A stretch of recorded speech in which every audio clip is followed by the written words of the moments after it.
不知道大家有没有留意过这样的新闻？我国海关经常会截获各种进口的洋垃圾，数量相当的惊人。反正对于这些洋垃圾，咱们国家的态度很明确，哪来的就回哪去，拒之门外就是了。可是各位有没有想过，这些洋垃圾的下一站又是哪里呢？当然是一些相对落后的国家。要知道，有些非洲地区甚至已经被一座座垃圾山给淹没了。但比起一般的垃圾，最可怕的是有毒的工业废料。因为它不仅会造成严重的环境污染，还会威胁人体健康。是啊，毕竟在资本家的眼里，穷国就活该倒霉。根据资料显示，在1986年至1988年期间，发达国家像非洲、加勒比地区和拉丁美洲，以及亚洲和南太平洋的发展中国家，总共出口危险废料350吨以上。而往往这些国家压根就没有能力处理掉这些有毒物质，长此以往下来，他们就成为了发达国家专用的垃圾倾倒场。那今天我们就来讲一起中学课本上的案例——科科港的毒船。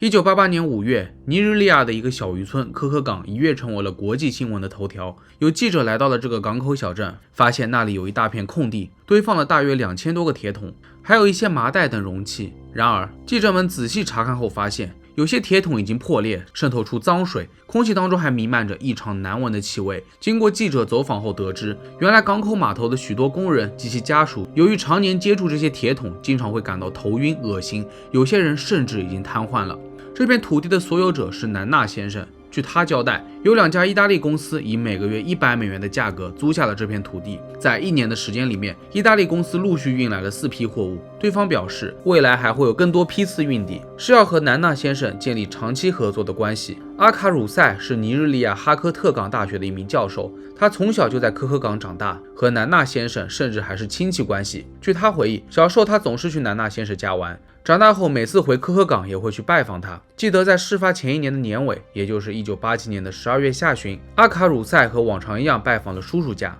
当时他在院子里面看见了成堆的铁桶，南纳先生告诉他，这是从一个欧洲人那里进口来的东西，里面说是装着化学工业的材料。反正欧洲人说这些原材料是要堆放一段时间，以后也会源源不断的运过来，所以这片空地算是长期租给他们了。当时阿卡鲁塞也并没有在意，直到几个月后的新闻报道，他才知道原来南纳叔叔家后院的东西是有毒的废料。揭发这起事故的人是几个在意大利的尼日利亚留学生，他们了解到内幕后，寻找了几家尼日利亚的媒体，希望他们能够前往现场报道。据记者调查，此次事故的罪魁祸首是来自意大利的2家石油公司 Jelly Works 和 Ecama， 他们将有毒的生产废料伪装成建筑材料放入集装箱，然后交给居住在尼日利亚的意大利进口商詹弗兰克。为了掩人耳目，在集装箱抵达尼日利亚后，詹弗兰克会将其转移到较小的港口，就比如科科港，毕竟那里检查宽松，再稍微打点一下，流程走起来完全畅通无阻。最后这些东西才被成功运到南纳先生家的院子里。由于当地人缺少相关知识，更没有什么环境保护的意识，所以不管是村民还是港口的工作人员，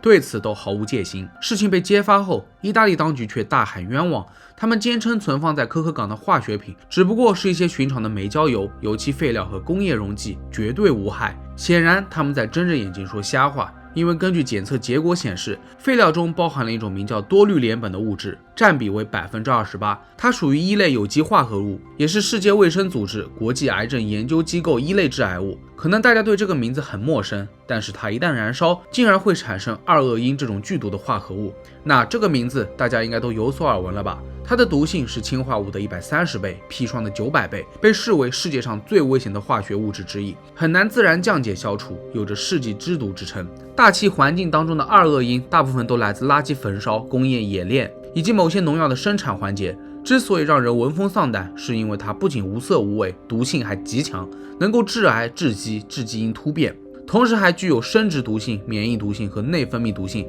严重威胁人体健康。而在科科港，像这类有毒物质已经不可避免地开始泄露，毒物渗透并污染土壤和地下水，村民们感到头晕恶心已经是家常便饭，就连早产儿的数量也莫名增多。新闻一出，立刻引起了社会恐慌。詹弗兰克知道自己大难临头，连夜逃出了国。另一边，尼日利亚政府相当震惊，下令科科港的5000名村民立即撤离。但是有一些人拒不配合，不管怎么劝说，他们仍然不愿意离开祖先的土地。与此同时，尼日利亚政府迅速逮捕了14名参与走私的当地人，同时为了表示抗议，他们随即扣押了一艘意大利船只作为人质，并且撤回了大使。这起事故也正式上升到了外交事故。后来到了7月中旬，经过交涉，意大利方同意清除这些化学品，可那些尼日利亚港务局工作人员就遭殃了，因为在把有毒废料运回船上的过程中，他们即便穿好了防护服，仍然无法避免化学灼伤，只能换人继续搬运。就这样，尼日利亚的工作人员总共装载了2100吨的有毒化学品上船。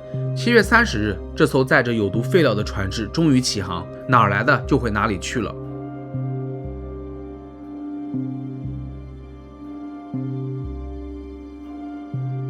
在国际社会中，这一事件也引起了巨大的争论。要知道，在事发的前几个月里，尼日利亚的外交部长刚刚谴责其他非洲国家同意接收来自欧洲的垃圾，没想到自家后院竟然起火了。自从国际媒体在广泛报道此事，意大利的几个港口城市开始出现了大规模的抗议活动，本地人拒绝接收这艘毒船，眼看自家也不收了，意大利政府还试图把船停靠在其他欧洲国家，但是均被拒之门外。想想也是，这烫手的山芋难道还有外人愿意接手不成？法国人更是直言，让意大利人好好包装一下那些桶，千万别泄露出来。出于不信任的态度，法国人还特意派遣了海军舰队和拖船跟踪意大利人，生怕他们破罐子破摔，随便倾倒在某片海域就完事了。最后，这艘毒船在公海上漂浮了将近3个月，意大利政府终于批准它在利沃诺港登陆，好歹是有了归宿。当然，这也导致了当地居民的抗议。不过，意大利环境部长表示，这艘船在公海航行多1天，意大利就被多看1天笑话，这已经上升到了国家尊严的问题。不得不说，那些船员也是真够倒霉的，因为在公海里面逗留了那么久，后来他们也多多少少出现了胸痛等症状。可想而知，科科港那些与毒物朝夕相处的村民，身体都被祸害成什么样了。据说那位南纳先生后来就是死于喉癌。因为科科港事件，有关危险废料的处理问题被推上了风口浪尖，这是有关经济、环境和外交的复杂问题。看来为此制定相关法规实在是刻不容缓。果然，在1989年3月22日，联合国环境规划署在瑞士签署了巴塞尔公约，该国际法规大大制约了有害废料的跨境转移。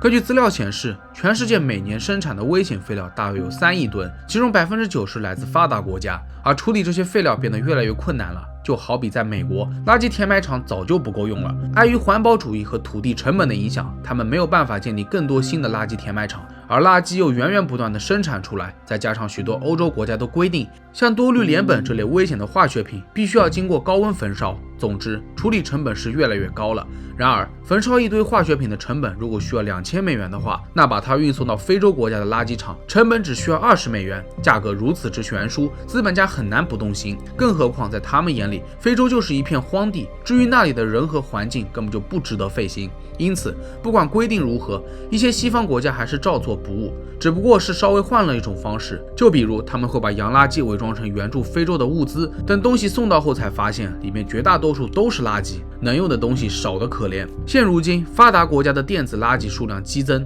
只有一小部分能够回收，其余的都得焚烧或者掩埋。电子垃圾属于危险固体废料，其中一些元件中包含了有害重金属，不仅会严重污染环境，还会影响人体健康。当然，发达国家深知环境保护的重要性，因此每年有大量的电子垃圾漂洋过海来到非洲、印度等各个城市。据统计，仅仅是非洲小国加纳，每年都会收到21万吨的电子垃圾。由于贫穷落后，面对一望无际的垃圾山，他们只能用火烧。可是，一旦燃烧，带着有毒物质的烟雾就会弥漫整个地区，没有人能够逃脱。据说，在非洲拾荒的年轻人平均很难活过25岁，想必就是这个原因了。